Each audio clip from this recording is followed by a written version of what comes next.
Okay, good. Right, now. Hello, my name is Kate Hudson Hall, and thank you for listening to Bulimia Sucks, because it does. So these are real stories from people who are suffering or have suffered an eating disorder. So it's a platform for people to share relatable, uplifting and inspiring conversations based on bulimia and anorexia and their victories and their challenges. So the episodes will include their personal stories from where they are now and their difficult journeys and their steps taken into recovering from their eating disorder. And our guest today is Bernadette. So Bernadette Bruckner, and she is from Austria, providing holistic health mentoring with nutrition trainings. And she's here today to tell us of her journey going from being overweight to anorexic. And she says she knew that a healthy body needs a healthy mind and healthy soul, and then went on and created her coaching therapy style, which is based on NLP, which is short for neuro-linguistic programming. And she is at the moment doing a Ph.D, which researches about health framing and what health communications has to do with that. And she's also the author of the book series, First Aid for the Soul, where she brings in experts from different fields, providing hands-on resilient methods, supporting different target groups.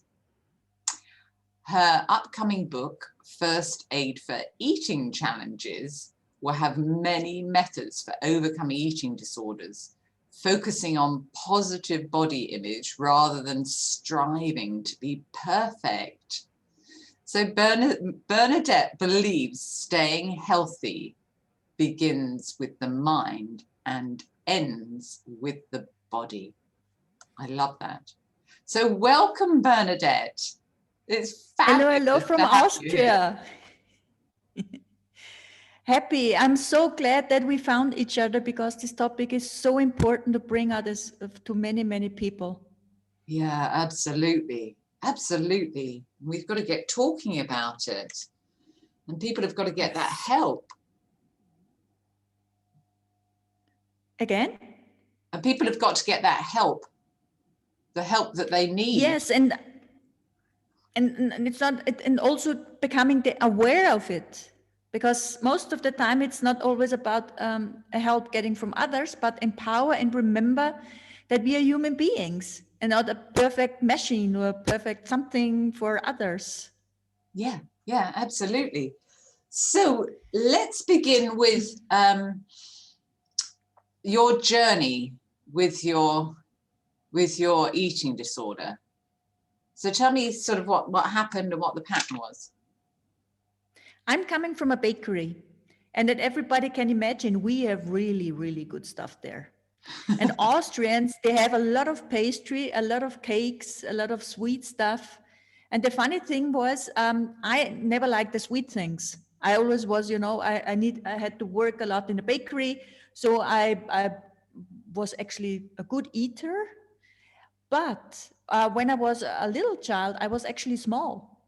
I gained weight because of the food and because of others and because of all the hurtings, what people, told me when I was a child, because we also had a cafe and there were old people there, elderly.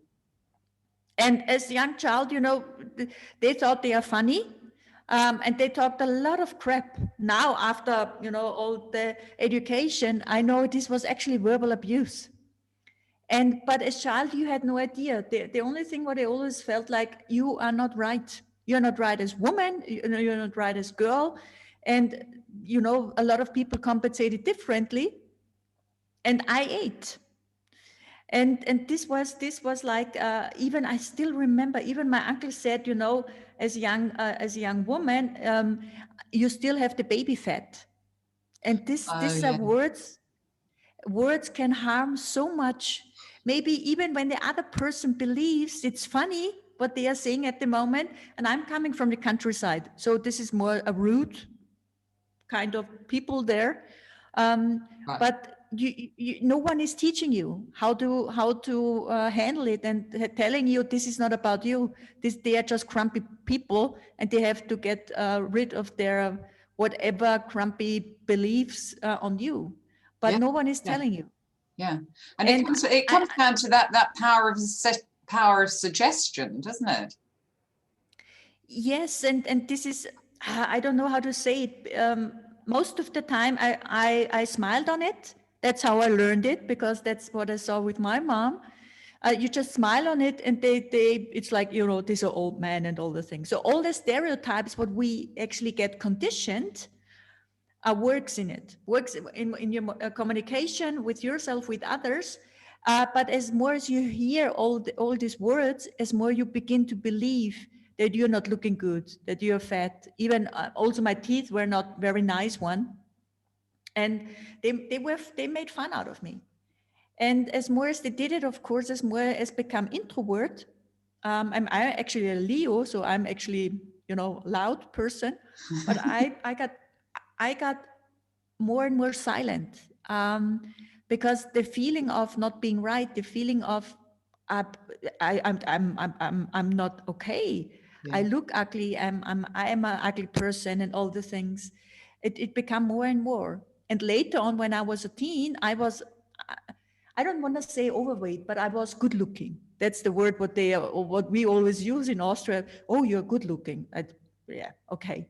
And then this was so weird for me, because we had so many also foreign people, and all the different beliefs about women, all the different beliefs how women should be, all the different beliefs how women should act to be nice to get a man. I'm pretty sure a lot of women heard this sentence.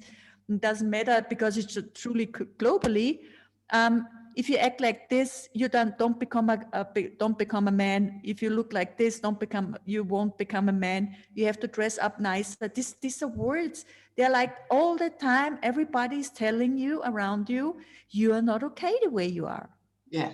Yeah. And I just ate. And I mean, we're really, really good pastry. We don't have the bakery anymore. We closed it down 2009, but we had really good pastry and really good stuff there. You got And temptation this is right like there. also when there are leftovers. Yes, when there are leftovers, who is eating leftovers? Of course we do, because we don't want to throw it away. Absolutely. That My whole father big was a war thing child. about not wasting food. Yes. You probably had a lot of food not to waste. Yes. Ooh, gosh. This is our environment conditions us. And if you, I was yesterday and talking with my dad, he's a war child. Throwing away food is still not an option. And this is something you get conditioned with so many different beliefs and so many different information. And this is someone is just, they shape us. Yeah. They shape And us the on thing all is levels. that with the beliefs, those beliefs quite often become sort of embedded when the child is young.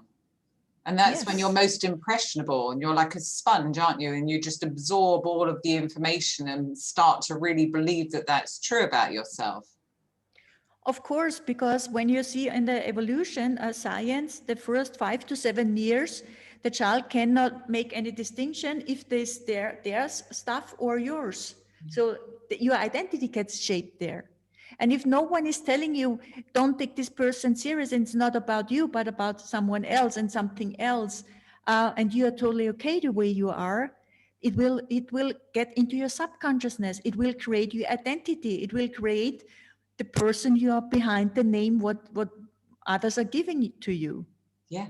And this, as more as I work with people, and that's what when I always say, when I created my own nutrition style, it's never about eating. It's never about the nutrition. The people who are coming to me with an eating challenge, it's never about the food. It's about what you believe and what all the beliefs are behind them, and all the hurdings and everything else, because in my opinion, 99% is emotional eating. Yeah. We don't know in our at least definitely not in Austria, and hopefully not in the UK, what hunger is. No. So most of the time, that is. Yeah, they've lost tune with that. Yes. Yeah. And I still remember my father, and he's still telling me like when I meet him, do you eat something warm every day? You have to eat 3 times a day. For it's like I always say yes, Dad, Mm. and I'm not doing it, but that's not the you just say yes because you don't want to have any troubles with any people, and this is something as we also know from children, they do a lot of things only to being loved, Yeah. to become nurturing words, and sometimes we are chasing for something which was actually not a good idea to chase for. But the basic needs is most of the time security, loving, and that someone is appreciating you. Yeah. Yeah. And I'm pretty sure all the listeners out there, you can tell me at least 10 sentences what you heard from childhood, what you remember from childhood, other people are telling you about food. Yeah. Yeah. And we're wondering each other today why we have so many eating disorders out there. Hello? Absolutely. And our Absolutely. environment is Yeah. conditioning us.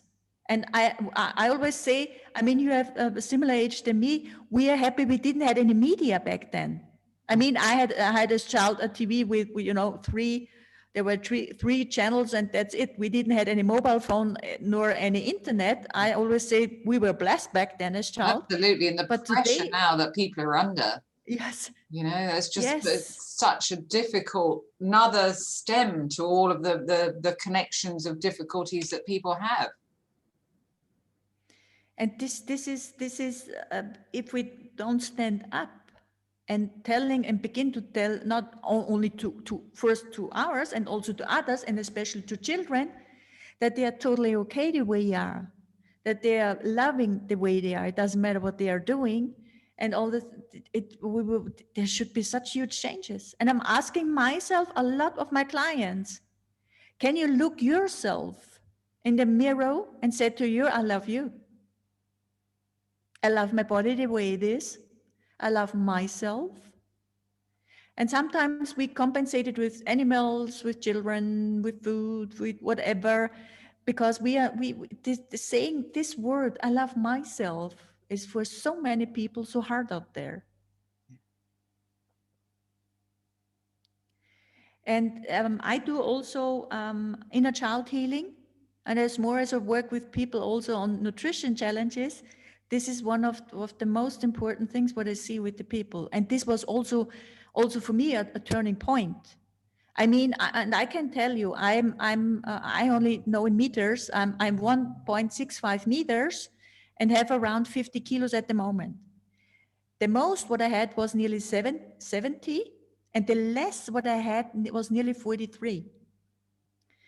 And when my food challenge, or when I was overweight and became anorexia, was within, I think, half a year, when I was working abroad, and in Germany, by the way, and a lot of people telling me I'm just, only because I'm Austrian, I'm not worth something. I stopped eating. Why would they be And saying that to you? Why would they be saying that to you? Because that's the way they are. This was the environment of the company. They were not very nice to each other. And the thing was also the CEO, the international sales manager of this huge company. It was an international company. He knew me since childhood, and he was actually in our bakery getting the bread, the daily bread, and he said to me, "Do you want to work in my company?" And I always said yes. I always was a happy person. I always said yes, with all the weird stuff what's out there, only to travel and to see something different. And I was around 21, and I said yes. And I was 1 month after I get all the information and trainings in Austria, in France, with German people. And I think a lot of people were a little bit pissed that, a young girl like me, get such a good job, good payment. And, you never know how the way she got it and all the things. So there are a lot of also beliefs in there. Yeah. And I always was a very, I think that's the English word, a cheeky person. I always said right away what's on my tongue, on my heart. Yeah. The interesting part is a lot of CEOs loved it still today, but I can piss off a lot of people because of this. In my opinion, it's a gift, but other people don't like it. And they truly made me small. This company, I don't want to say it broke my will, but do the behavior, do all the information there, do everything, the communication, what I had while I was in France and afterwards in Germany, was for me so way too much, because I'm a high sensitive person. It was way too much and I couldn't handle it, even when I grew up very tough. But believing that you're tough and you're actually not, and sometimes that you have a breakdown, because I truly had my first burnout when I was in France and nearly killed myself in France back then. I stopped eating and all the things. Right. This was so weird. It was so weird. But the other part, and this was so interesting because it's totally ambivalent. It's like on one side, I lose weight, I look more and more better, and I felt better. So if someone is telling me they have an eating disorder, but they feel totally good about it and have, high energy and all the things, I understand it, because you also have that when you are fasting, because you have all the energy for something different than the digestion. And on the other side, not getting depressed and becoming suicidal was just weird, because I always knew this is not me. I always was a happy person. So when that's when you had depression. Yes, when I was in France, after all the surrounding and everything what they say to me, I stopped not only eating, but I became just depressive. Right. Yeah. And there again, it's like, what's wrong with myself? And this is something what no one is teaching you since childhood or in the school. It's resilience. How do you become the coherent about anything what happens out there, and all the mental challenges and everything else? No one is teaching you this. Yeah. We get a lot taught in the schools, but not the most important things what you actually need in life. And what do you think that they should teach in schools?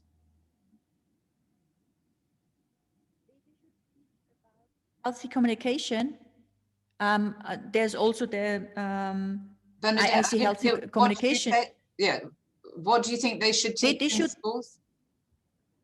They should teach us healthy communication and what the world or reality is actually, and how we can build up our resilience, how we can stay strong, and what is actually a challenge, what is actually stress, what is actually challenges, and what is also, and this is for me the one of the toughest to see in school, is about the bullying and mobbing. It's getting worse. And how do you handle it? And all the challenges what we have out there is because of the missing health literacy. What does that mean? This is one of my aims. The health literacy means that you build up resilience, that you build up what is actually health, how you stay healthy, what is also combined with body, mind, and soul, how is it interconnected, and all the things. Because when you eat healthy, you also get a healthy gut, a healthy mind, and this is all connected. We are not a piece of body, we are holistic. And if we see each other holistic, if we see each other on human level, and that also, even when you have a little smile, a little child in front of you, it's still a human being, then please handle it as human being. So and what do you teach? Because you teach courses, do you? Mm-hmm. So what are the steps that you would take people through on your courses? Mm-hmm. I see what actually which challenge do they have. And as my PhD is about health framing, I give them different perspective on their framing. I give them different perspective what they believe is true or not true. Right, so it's looking at their beliefs. And I look most of the time on their beliefs, what is right or what is wrong.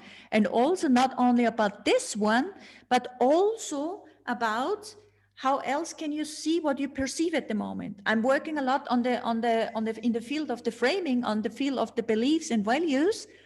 And if you become aware, because most of the time we do subconscious most of the time our thinking and acting is very subconscious, the way we learned it or got conditioned.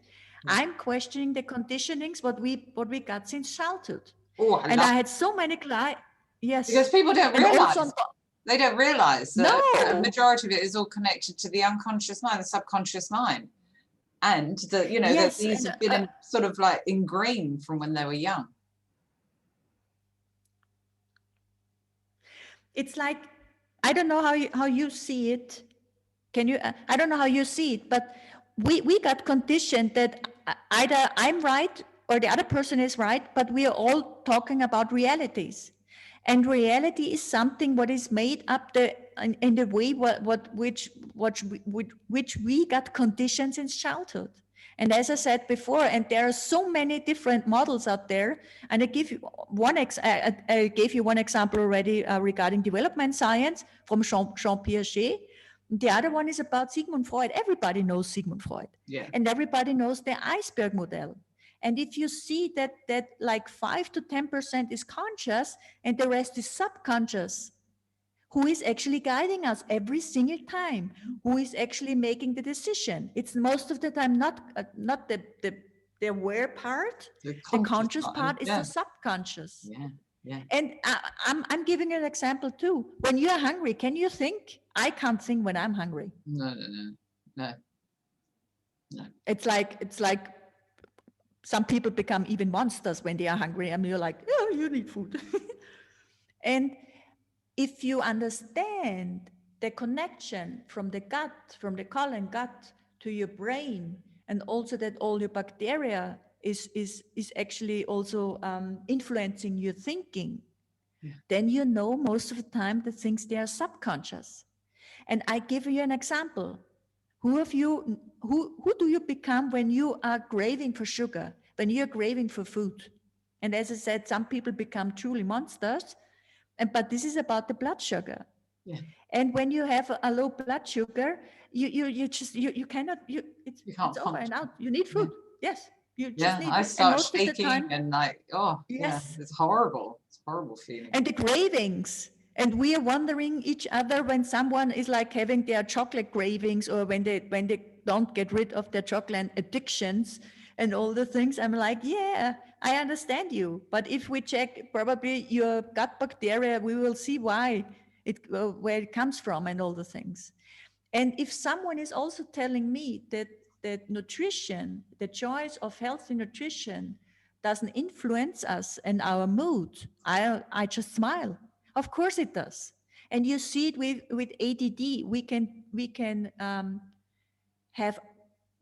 end a lot of challenges out there. And I'm also talking about mental challenges when we change the diet, when we change the nutrition. And this is something what is for me so important, and I can emphasize is, I emphasize all the time, it does make a difference. Yeah. When you change your nutrition, and I'm not talking about, crash diets and all the things, I'm talking truly about changing your lifestyle, changing your nutrition, and you can heal. I don't want to say even heal, but you can change a lot. And we know it from ADD. We know it also when you have high blood pressure and all the things. Yeah. When you combine it also with sport, and I'm not talking about, high-end sport, I'm talking about walking and all the things, you do a lot for your whole health. Yeah. And this is something I always, there are a lot of people out there who know a lot because of Dr. Google, but if you ask them, do you implement it in your living? Most of the time they say no. Mm-hmm. And I'm like, we are totally not only disinformed, but over-informed. Yes. But we cannot bring the information, what we perceive all the time, into action. And this is health literacy. How can I why give do you all think the information? That is? Bernadette, why do you think that is? A question to you. what would you choose? What does it taste better? Does it taste better, a chocolate cake or a carrot or something, totally healthy? So what do you These say are to people? beliefs. How, I do step by step. I do nudging. I give them step by step different choices, because also, and this is so interesting for me, every time I go, food shopping with the people and give them different, food choices, but they also can make if they knew that this choice is also available.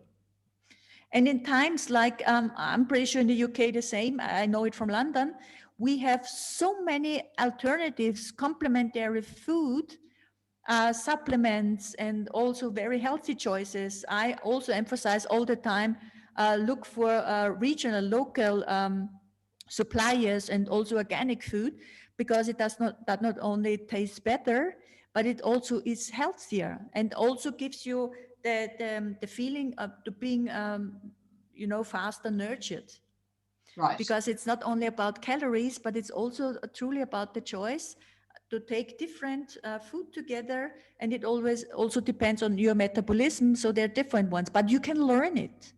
And if we don't make an emphasis or an effort that we look to ourselves, but wait till a doctor is telling us what we should do, then it's too late. yeah, And if someone is telling me he loves, he would never quit smoking or eating fat meat or fatty something food or like that. something, yeah.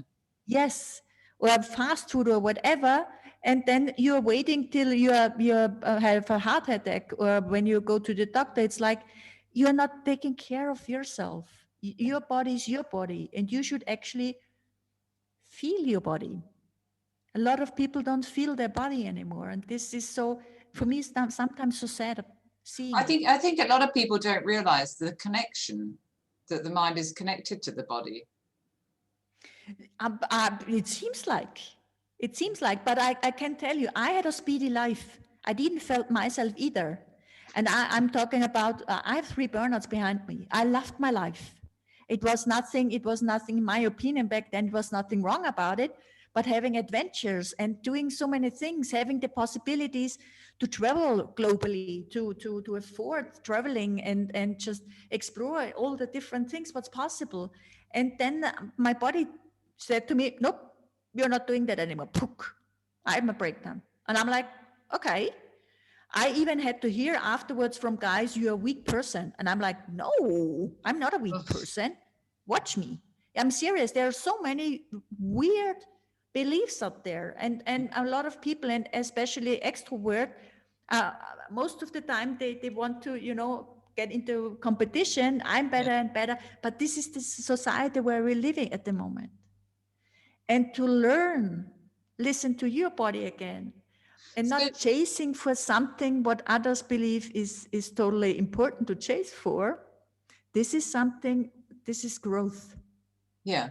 So if somebody, Bernadette, if somebody has an eating disorder, how would you go about, what would you advise them? First of all, and this is coming out from my experience, Right. um, they have to articulate it, not from others. What does that mean? This, I mean, in my opinion, I never had an eating disorder. The disorder came from everybody else. And I give you an example. I love training. I love sport. I love healthy food. In other opinions from others, they said to me, I'm too skinny. I have an eating disorder because I truly looked on myself, on my body, what's good for my body. They said that to me, even a doctor. Then, and I went to Vienna to a sport doctor. He was specialized in sport medicine. Right. We checked everything, my blood, everything. And he said, I'm in such a good condition like a marathon runner. Right. And this is framing. One person is telling you because he's specialized in this one, he by the way was a totally marathon runner. He sees you different than other people. So this and was, we are living in such. but Bernadette, this wasn't when you actually had anorexia. This was later on. I never was diagnosed directly anorexia. Right. The only thing what I was, people looking at me, even my doctor, because 20 years ago the word burnout was not there. He only saw that I was totally exhausted. That's Right. it. And I always said, I never got diagnosed. I always knew the way I look at the moment, or the way I lost weight within 6 months was not healthy. The only thing what I knew was I'm not healthy the way I supposed to, but I have to find something what's something what works for me. Yeah. And this what works for me was my creating my own nutrition style and my own coaching therapy style, and helping based on NLP both, by the way. I just developed it further on. And I found I'm getting healthier. And since today, and I'm talking about more than 15 years already, since today, every once or twice a year, I go to the doctor and check all my blood and hormones and everything. And this is not because I'm a funny person. This is because I'm taking care of myself. Yeah. Yeah. And taking care of myself means also looking at the food I'm eating, looking what's good for me. Because since I'm 40, your body is changing. Yeah. So I'm also checking the hormones and everything, and seeing. And I had a speedy life before where I eat junk food and alcohol and everything else. Then I went to the totally other side, and finding a balance for yourself is your choice and shouldn't be a choice of your environment. And I'm going back to your first question, what you had. What would you advise to a person who comes to you with an eating disorder? Yeah. First of all, I always work with doctors together, because in Austria, I'm not allowed to work with an unhealthy person. Yeah. So, and the first thing what I always check is how's your blood picture and all the things, and the parameters, are they okay or not okay. So I have a huge network. And when people are coming to me, and I had it lately, and this is maybe also interesting, there are people out there, they are so skinny, they want to gain weight, and it's not so easy. Yeah. So there are other people as well too. And I'm asking when they truly want to change something, like the lady back then who wants to gain weight. I always have to check also the environment. Who is against that you're losing weight, or that which person believes that you're having a disorder? Because most of the time the environment is very crucial. If you get out of the eating disorder or not. And if you have an environment who is not accepting the way you are, ask yourself, especially when they are friends, are they truly friends? Because I changed my environment. I cannot change my parents and all the things that I know, I understand, but I conditioned them, especially my mom. And my mom is eating now way much healthier than she did before. And this is something, ask always yourself, is the environment where I'm living in healthy for me and my body or not? Yeah. If they are not healthy, ask yourself, is it changeable or not? And are they truly friends or not? And I got, I think it was 2009, I got such a profound question, actually, when I was in London at an NLP workshop. And we went into trance, and I cracked up.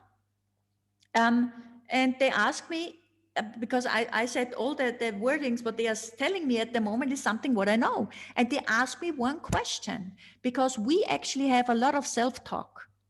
And if anybody out of you would write down what you are telling yourself every single day in your head to your body, and your body is listening what you're saying to yourself, you will find out that most of the people with challenges, and I'm not even talking about like eating challenges, yes, mental challenges, yes, all the challenges what we have, most of the time is because we overtake bad talking in our head. We just go on and go on and go on.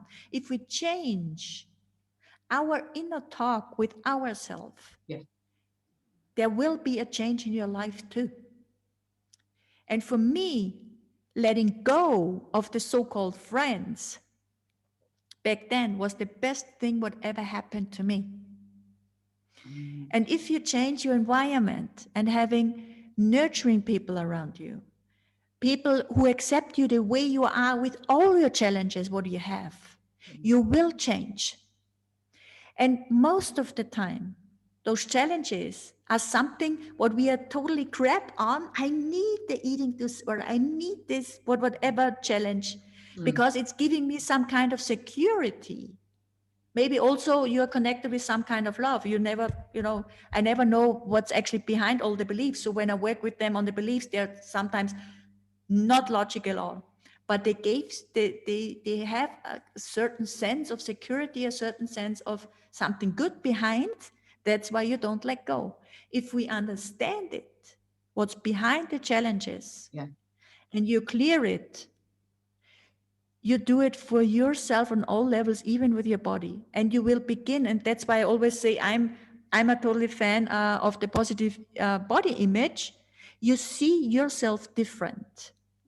And I can tell you still till today, and I had nearly 43 kilos. When I see it when I see myself, I never saw myself thin. Right. And this is the self picture, self image. I think that's the right word in English. And the other picture. And I'm working a lot on the inner and outer pictures and images. Okay. So there are, as you like in the book, there are so many different methods, also from the other experts, also for women who are pregnant, because it's also a huge difference when you have the eating disorder and you are pregnant. And this is for you to reframe the way you see yourself. So this is in your new book, First Aid for Yes. Eating Challenges. And when is that coming out, Bernadette? I'm so behind with my writing. We will do first the German one, of course, because I'm in Austria. It's always easier for me having in the mother tongue. And then we will translate it as many as possible, because I see my heart breaks every time when I see that there are so many struggling with such a bullshit. I'm sorry to say that in your podcast, but with such a bullshit, what we got conditioned. And it's just, I want to just give it out in so many languages as possible. And it will be probably in summer this year, latest in autumn this year, that I also have it in English. I'm working on it. Yeah. Fabulous. So what, because we're sort of coming to the top of our time here. Mm-hmm. So what would you say to somebody? What would be something that you would say to somebody to have them begin to think about opening the door to taking that first step into their recovery? You're okay the way you are. This is something I always wanted to hear 20 years ago. You're totally okay the way you are. Getting a space where others let you the way you are, even with all your challenges, and knowing that a person is out there, that they are listening to you without judging any judgments.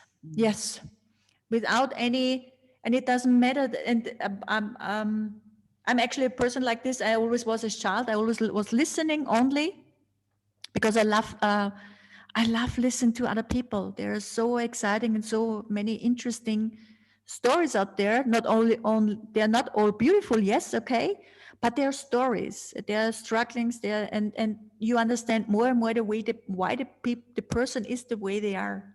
And I even listened to homeless people, and it was so interesting. And for me, it's like sometimes the people don't need any advice. They don't need anything but a person who is sitting next to them and listen. Yeah. And this, for me, it's as a child, it was challenging, because I always wanted to take away the pain what they had. I still remember when I was in a coffee, I just was sitting next to them and just listen. With all my further education, I can handle it. And this is even when I had the best coaches. I learned from the best worldwide, everything. the only thing what a lot of people don't do is just listen. Sitting next to this person, maybe holding their hand, just telling them, I'm here. Sometimes people don't need more than this. Yeah, maybe that's what people that are having a really difficult time with their eating disorder, maybe they could step back and think about who they know in their lives that they could sit and talk freely to. Exactly. What have And they the got to sad thing lose? is They have nothing to nothing, lose as long as they nothing. feel safe within, opening up to that person. Yes, and this is sometimes the biggest challenge to find a person. But I know by heart there are people out there in your surrounding, in your close surrounding, who are like this. Maybe you never considered them before, but they are here for you at this moment when you need someone to listen. Yeah. Yeah. And it's not about opening up into, immediately into their deepest worries. It's just beginning to open that door and start to open up to how you're thinking and how you're feeling. Yes, and what's actually in your mind. Yeah. And this is nothing else matters. There is one credo I always have. I say, be simply me, no matter what, and nothing else matters. And sometimes open up, even when with all your fears that the other person is judging you, just open up still. Because maybe the other person has also fears not open up. But when you make the first step, the other person gets the invitation to open up too. And this is something what I do since childhood. I always was a very, as I said before, always very honest and open person. I'm saying what I have in my mind. Some people are just smacking me. Some people are cracking up. Some people are totally relieved, and they do the same. So what is the worst? What can happen? Nothing. But maybe supporting another person that they don't hurt themselves anymore. Yeah, that's fabulous. I like that. So Bernadette, so you're writing your book. You've already got out your first book. Did you say you're writing other books as well? Yes, in German I have already more from the first Ad for the Soul. But in English, finding a right person who translated this and all the things, this is all when you want to publish a book on your own, self-publishing, because that's the only thing what I'm doing. Yeah. The procedure is just a little bit longer. But at least I have now 10 different languages in another small book what I have. And the hope that I bring out my books in many languages as possible to nurture as many as possible is there. Yeah. Is there. Time stretching would be a good idea. Yeah. Wow. And so where can people find First Aid for the Soul? Oh, I created my own website for the book series because I always say it's greater than me. And I have so many beautiful experts with it. I also have for the eating disorder book one from the US. I'm totally excited that she said yes, being in the book. And it has a whole website, and it's www.firstaidsoul altogether and .com. And we also I didn't do it, I think not with the English one, but with the German one. Since COVID-19, I put all different resources on it where they get local organic food and also help on the mental level. I also was a part of creating an app. I think it's also in English. It's about My Compass, where a lot of different experts give their best resilience methods in time of crisis, because COVID-19 is global, and helping together is, for me, the only thing what we can do at the moment. So I'm very active since COVID-19, getting out a lot of tips and information, and also on nutrition, and also on mental health and everything else. I even gave the basic book to the women shelters in Austria for free, only that they have something in their hand to handle all the challenges what they are going through. Oh, wow. Wow. And First Aid for the Soul, so is that available on Amazon? Yes, it's on Amazon, and I'm working truly on the other ones, getting translated. We're all eager for it to come out. Yes, but I'm working already 24 hours, 7. My body says to me, lady, you have to go a little bit faster, because I just feel it in my body. It was a little too much the last year, but that's okay. And what are you doing about finding that? The right people? Oh, I'm usually traveling. And No, when I mean, I what travel, are you doing about listening to your body? Because your body's going, hang on a minute, hang on. yes, no, I just relax. I go to the nature, or with the dog, or with my nieces. Most in former times before COVID, I just traveled, and I'm very fast in recovering. And this is something I love the most on my body. And we also like being in nature. For me, is nature just getting my fuel back. Yes. And I created a couple of resilience methods myself, also on mental level and also on body level. And I can tell you, my mom makes really, really good cakes. Lucky me, that the cakes become healthier and healthier. So I'm telling you, Mom, I can't eat this cake. There's too much sugar in there. We need another version. And so this is also nurturing. There are so many, and I'm pretty sure everybody of us finds themselves the way what they can nurture themselves, based on body, mind, and also on soul level. Yeah. Wow. Well, Bernadette, it's been fascinating listening to all the help that you have and are planning on offering people. Yeah, I do a lot. Yeah, it's fabulous. But I have to tell you, this is also my big why. I'm creating something what I actually needed 20 years ago. This is my inner drive and my inner big why every day, I'm serious, I do every day. Even on holidays, doesn't matter to me. Every single day I do something to go more and more out there to support as many as possible.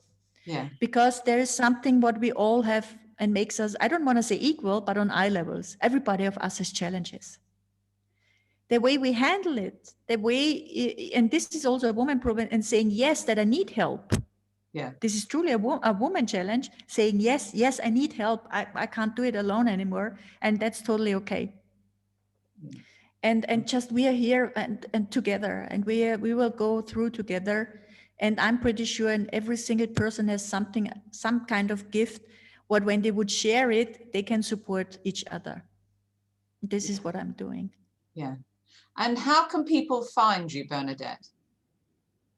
Oh, I'm everywhere on social media. You just give in. The only thing what I'm not doing anymore is TikTok since last year, because this was way too much time assuming. And lucky me, I don't have any iPhone. Otherwise, I would be on Clubhouse. But I'm on Facebook. I'm on LinkedIn. I'm on Twitter. I'm on Instagram. You will find me with my name. The only thing what I don't like is phoning. I truly hate to go on my phone, but I love everything else. You will find me on social media, and I'm happy so it's to hear Bernadette from you. Bruckner. Yes, exactly. Bruckner. Yes. Okay. And what was your website, your main website address? I'm updating all my websites. That's why most of them only talk about the First Aid for the Soul website. But there is a button there where you can reach me as well via the website, firstaidsoul.com. Yeah. Because all the other websites, I'm updating them in 2 languages, in German and in English. And yes, this is, yeah. Okay, good. And we'll put all the links below anyway, for people to find you. Well, Bernadette, thank you so much for joining us. It's been really interesting. It was my deepest pleasure, and I'm so glad when, as more as I go out with my story, I love to nurture as many as possible, and just telling them it's not about perfection. It's truly about that you're satisfied with yourself. I don't know if satisfaction is the right word for it, but I'm just satisfied. Just contented. Would that be a good word? Yes, sounds good. Just happy. Just contented with yourself. Yeah. Yes. Yeah. So, well, thank you. Thank you for joining us. My pleasure. So that's all for today's episode of Bulimia Sucks. So thank you everybody for listening, and join us again on the next episode of Bulimia Sucks. And make sure you subscribe to the podcast on Apple iTunes so you never miss an episode. Plus, if you haven't already heard about it, check out my book, Bulimia Sucks, on Amazon to learn many different techniques to help you to begin to break through your painful bulimic behaviors. Yes. And thanks so much, Bernadette, for joining us. And before we go, let us know what you think of the show and show some love for your favorite podcast by leaving us a review on Apple Podcasts. And make sure you join our Facebook group, Bulimia Sucks, if you haven't already, where it's great to connect with like-minded people. So that's all for today, and thank you for listening. Yeah.